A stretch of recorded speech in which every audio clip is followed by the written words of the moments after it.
Android Auto acting up in your GMC Sierra?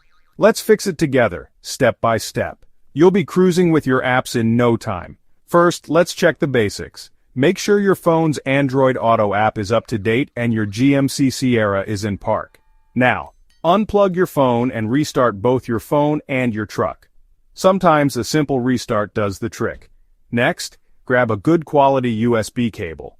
Old or damaged cables can cause problems. Plug your phone directly into the truck's USB port. Avoid using USB hubs or adapters. Still not working? On your phone, go to Settings, find Connected Devices or Bluetooth Device Connection, then tap Android Auto. Clear the cache and data. Reconnect to your Sierra and follow any on-screen prompts.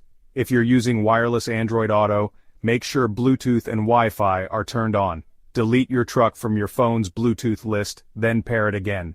Finally, check your truck's infotainment system for software updates. Sometimes, a quick update is all you need. If none of this works, try a different phone or cable to narrow down the problem.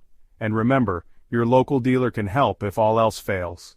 Now you're ready to get Android Auto working in your GMC Sierra. Safe travels.